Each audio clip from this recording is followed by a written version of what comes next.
Hamas നേതാക്കൾക്ക് നേരെ ഖത്തറിൽ നടത്തിയ ആക്രമണത്തിൽ ന്യായീകരണവുമായി എത്തിയിരിക്കുകയാണ് ഇസ്രായേൽ പ്രധാനമന്ത്രി ബെഞ്ചമിൻ നെതന്യാഹു. സെപ്റ്റംബർ 11 ഭീകരാക്രമണത്തിന് US നടത്തിയ തിരിച്ചടിക്ക് സമാനമാണ് ഇസ്രായേൽ നടപടിയെന്നാണ് നെതന്യാഹു തങ്ങളുടെ ചെയ്തിയെ ന്യായീകരിക്കുന്നത്.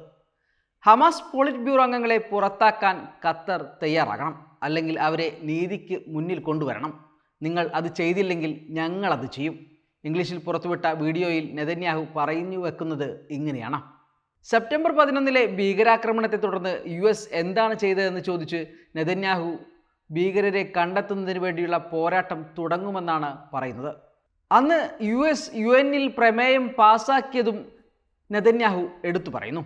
ഹമാസിന് അഭയം നൽകുന്നതും അവർക്ക് പണം നൽകുന്നതും ഖത്തറാണെന്നും നെതന്യാഹു ആരോപിച്ചു. അഫ്ഗാനിസ്ഥാനിലെ അൽ-ഖ്വയ്ദ ഭീകരർക്കെതിരെ അമേരിക്ക എടുത്ത നിലപാട് തന്നെയാണ് ഞങ്ങളും എടുത്തിരിക്കുന്നതെന്ന് പാകിസ്ഥാനിൽ ഉസാമ ബിൻ ലാദനെ കൊലപ്പെടുത്തിയപ്പോൾ US പ്രശംസിച്ച അതേ രാജ്യങ്ങൾ ഇസ്രായേലിനെ അപലപിച്ചതിൽ സ്വയം ലജ്ജിക്കണമെന്നും നെതന്യാഹു വാദിക്കുന്നു. ചൊവ്വാഴ്ച പ്രാദേശിക സമയം വൈകിട്ട് 3:50 ദോഹയിലെ ഹമാസ് നേതാക്കൾ തങ്ങിയ കെട്ടിടത്തിൽ 12 തവണയാണ് ഇസ്രായേൽ ആക്രമണം നടത്തിയത്.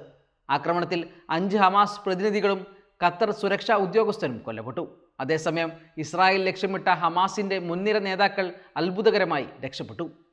ആക്രമണത്തിൽ നിരവധി സുരക്ഷാ ഉദ്യോഗസ്ഥർക്ക് പരിക്കേൽക്കുകയും ചെയ്തിരുന്നു. അന്താരാഷ്ട്ര നിയമങ്ങളുടെ നഗ്നമായ ലംഘനവും തങ്ങളുടെ സുരക്ഷയ്ക്ക് ഗുരുതര ഭീഷണിയുമാണ് ആക്രമണമെന്ന് ഖത്തർ കുറ്റപ്പെടുത്തി. എന്നാൽ ഗസ വെടിനിർത്തൽ ചർച്ചകളുടെ മധ്യസ്ഥ ദൗത്യങ്ങൾ അവസാനിപ്പിക്കില്ലെന്നും ഖത്തർ അറിയിച്ചു. ആക്രമണത്തെ ഖത്തർ ഷൂറ കൗൺസിൽ കടുത്ത ഭാഷയിലാണ് അപലപിച്ചത്.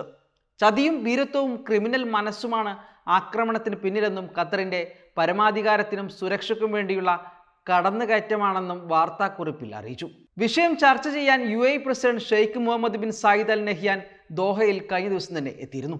കൂടാതെ ജോർദാൻ കിരീടാവകാശി ഹുസൈൻ ബിൻ അബ്ദുള്ളയും സൗദി അറേബ്യൻ കിരീടാവകാശി മുഹമ്മദ് ബിൻ സൽമാനും ഖത്തറിൽ വൈകാതെ തന്നെ എത്തിച്ചേരും. ഇസ്രായേൽ ആക്രമണത്തെ ലോകരാജ്യങ്ങൾ ഒന്നാകെ അപലപിക്കുന്ന കാഴ്ചയാണ് ഇന്നലെയും ഇന്നുമായി കണ്ടുകൊണ്ടിരിക്കുന്നത്. ഖത്തർ അമീർ ഷെയ്ഖ് തമീം ബിൻ ഹമദ് അൽത്താനിയുമായി ഫോണിൽ സംസാരിച്ച ഇന്ത്യൻ പ്രധാനമന്ത്രി നരേന്ദ്രമോദി ഇസ്രായേൽ ആക്രമണത്തെ അപലപിക്കുന്ന കാഴ്ചയും ലോകം കണ്ടു. ഖത്തറിന്റെ പരമാധികാരത്തിലുള്ള കടന്നുകയറ്റമാണ് ആക്രമണമെന്ന് UK പ്രധാനമന്ത്രി കിയർ സ്റ്റാർമർ പ്രതികരിച്ചു. ഇസ്രായേലിലെ തീവ്ര മന്ത്രിമാർക്ക് യൂറോപ്യൻ യൂണിയന് കീഴിലുള്ള രാജ്യങ്ങളിൽ സമ്പൂർണ്ണ വിലക്ക് ഏർപ്പെടുത്തുകയും വ്യാപാര നടപടികൾ പൂർണ്ണമായി അവസാനിപ്പിക്കുകയും ചെയ്യുന്ന നിർദ്ദേശമാണ് European commission president Ursula von der Leyen മുന്നോട്ട് വെച്ചത്. അതേസമയം ആക്രമണത്തെ അപലപിച്ചെങ്കിലും ഇസ്രായേലിനുള്ള പിന്തുണയിൽ മാറ്റമില്ലെന്നായിരുന്നു ജർമ്മനിയുടെ പ്രതികരണം. സംഭവത്തിൽ ഇസ്രായേലിന്റെ ഉറ്റച്ചങ്ങാതി അമേരിക്ക അപലപിച്ചില്ലെങ്കിലും അതൃപ്തി രേഖപ്പെടുത്തിയിട്ടുണ്ട് എന്നാണ് പുറത്തുവരുന്ന റിപ്പോർട്ടുകൾ വ്യക്തമാക്കുന്നത്. Way2Nikah.com, the exclusive Muslim matrimonial site.